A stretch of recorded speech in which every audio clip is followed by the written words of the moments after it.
तो हम अब सबसे पहले डाटाबेस क्रिएट करेंगे। तो डाटाबेस क्या रखेंगे? चलो हम हमारा चैनल का ही नाम लिखते हैं। तो क्रिएट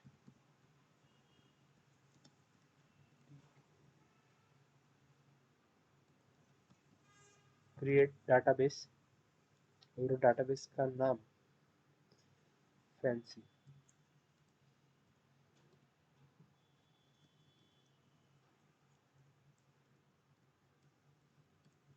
ओके, तो अब ये हमने लिख दिया। उसके बाद कोलन लगा दिया। और एम एस एसक्यूएल सर्वर में कोलन ना भी लगाओ तो भी वो क्वेरी एग्जीक्यूट हो जाती है। जैसे कि अगर आप देखना चाहते हो तो ये देखो, मैंने कोलन तो नहीं लगाया, फिर भी एग्जीक्यूट किया।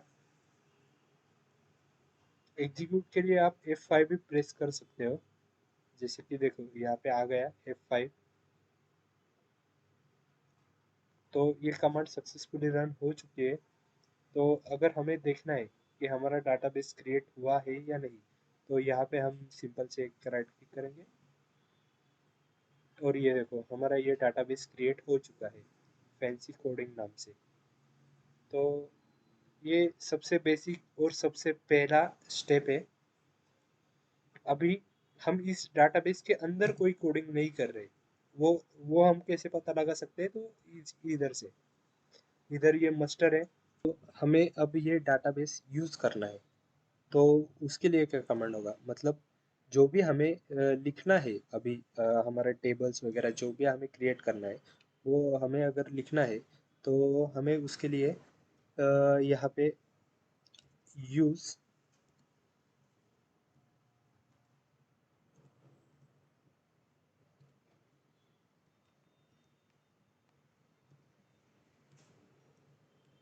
Use fancy coding. ओके, अबे ये तो यहाँ पर एरर आ रहा है, फिर भी हम रन करके देखते हैं। और ये देखो कमांड सक्सेसफुली रन हो चुकी है हमारी। तो और यहाँ पर भी आप देख सकते हो कि ये नाम आ चुका है। मस्टर था पहले, तो मस्टर की जगह फैंसी कोडिंग नाम आ चुका है।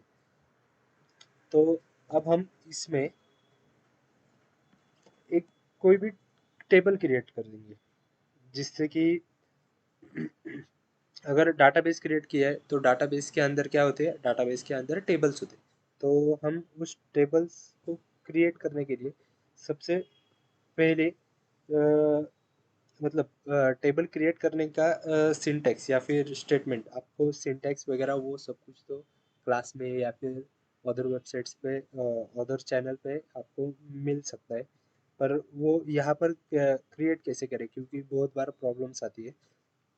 क्योंकि वो जब सिखाते हैं तो वो एसक्यूएल या फिर वो क्या कहते हैं, माई एसक्यूएल, उस पर सिखाते हैं। उसका सिंटैक्स और इसका सिंटैक्स दोनों अलग है। तो बहुत बार प्रॉब्लम आ जाती है। तो उसके लिए अब हम यहाँ पे करेंगे क्रिएट टेबल।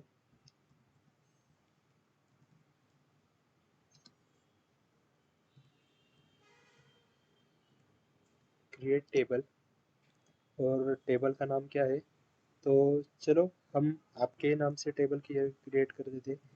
वी आर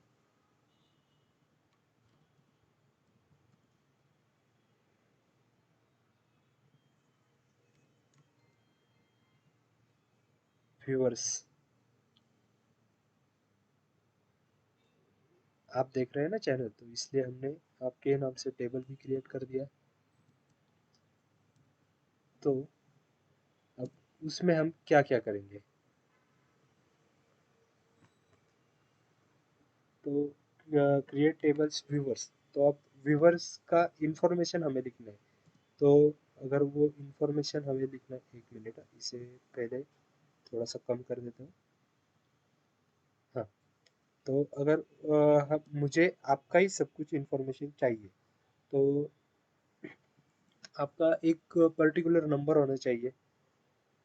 जैसे कि हमारे स्कूल कॉलेज में हमारा होता है ना, क्लास में रोल नंबर होता है, या फिर कॉलेज में जाओ तो हमारा एक यूनिक आइडेंटिफिकेशन नंबर, या फिर आप कह सकते हो कि एग्ज़ाम सीट नंबर, या फिर पीआरएन नंबर जो होते हैं, उस तरह से यहाँ पर भी आपका एक नंबर होता है।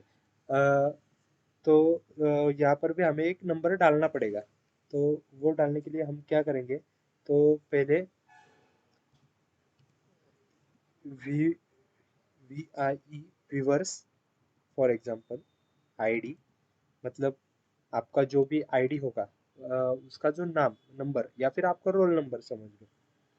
फर्स्ट व्यूअर है जो उसका फर्स्ट होगा, सेकंड होगा तो वो सेकंड, थर्ड आएगा वो थर्ड, इस तरह से। ठीक है। और वो आईडी क्या होता है कि मतलब आईडी मतलब नंबर, नंबर्स एकदम बेसिक सी चीज। नंबर यहाँ पे इंटीजर के फॉर्मेट में स्टोर्स होते हैं, तो इंट। ठीक है। तो इंट हो गया। अब हम क्या करेंगे, व्यूवर्स का नाम, व्यूवर का नेम। अब नेम किस में स्टोर होगा, तो वो वार्चर में स्टोर होगा। और मैक्सिमम कितने मतलब 255 तक ले सकते हैं हम वार्चर। तो यहाँ पर भी हम 255 लेंगे। तो सॉरी,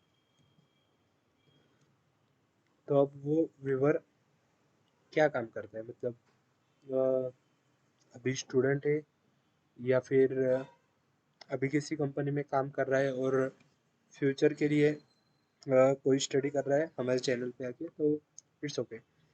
सो अभी वो है व्यूवर का जॉब, तो जॉब लिखेंगे हम। अब ये जॉब भी वर्कर में ही स्टोर होगा।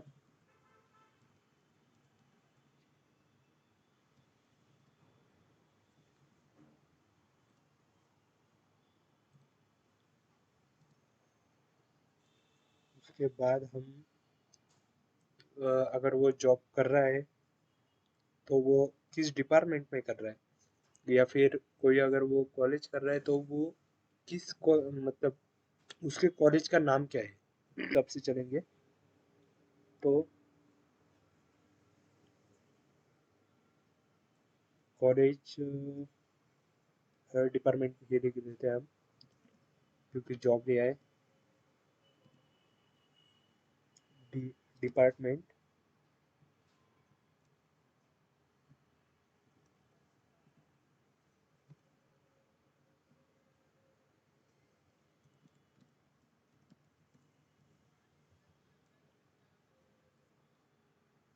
और अगर वो कमा रहा है तो उसके लिए भी एक लिखना पड़ेगा, क्योंकि हमने इंटीजर का कॉलम एक ही लिया है, तो एक और बढ़ा देते हैं।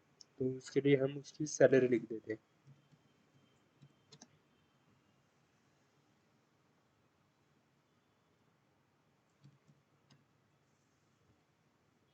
It's okay. तो हमें ये क्वेरी रन करनी है। तो ये रन होने के बाद ये एग्जीक्यूट हो ही जाएगा। तो कमांड कंप्लीटेड सक्सेसफुली। तो अब ये टेबल क्रिएट हो चुका है। हमें ये टेबल अगर देखना है तो उसके लिए मतलब तीन अलग अलग तरीके से जाना पड़ता है। तो उसमें सबसे आसान तरीका यही है कि सिलेक्ट स्टार फ्रॉम, और वो टेबल का जो भी नाम है। तो हमारे टेबल का अभी नाम क्या है, व्यूवर्स। ये देखो नीचे आ भी गया, व्यूवर्स। ओके। तो हम इसको रन कर सकते हैं अभी। तो ये देखो, हमने व्यूवर्स आईडी लिखा, ये आया व्यूवर्स आईडी का इधर से। व्यूवर्स नेम लिखा सेकंड में, तो ये व्यूवर नेम इधर आ गया। जॉब लिखा, जॉब भी आ गया। डिपार्टमेंट लिखा, डिपार्टमेंट भी आ गया। सैलरी लिखा, सैलरी भी आ गया। तो ये एक होता है पहले बेसिक, मतलब बेसिक से। तो अगर आप में क्वेरी रन नहीं हो रही है तो ये कोलन लगाना ना भूलें।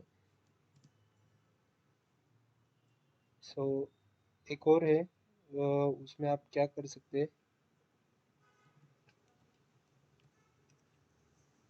मतलब ये लॉन्ग कट है। मैंने जो पहले आपको बता दिया वो सबसे आसान और सबसे शॉर्टकट वाला तरीका है।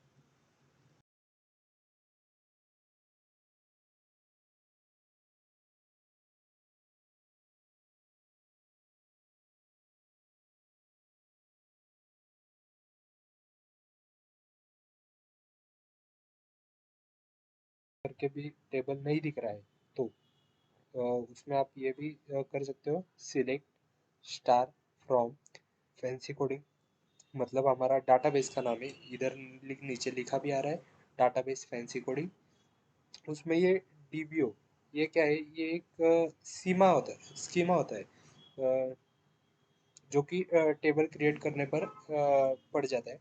उसके बाद वो टेबल का नाम, हमने टेबल का नाम लिख दिया है व्यूवर्स। तो ये भी हम रन करेंगे तो हमें यही जो अभी नीचे रिजल्ट दिख रहा है वही रिजल्ट वापस से दिख जाएगा। तो वही है, ये सेम ही है। या तो आप ये क्वेरी यूज कर सकते हो टेबल देखने के लिए, या फिर ये, तो इन दोनों में से आप कोई भी कर सकते हो। अगर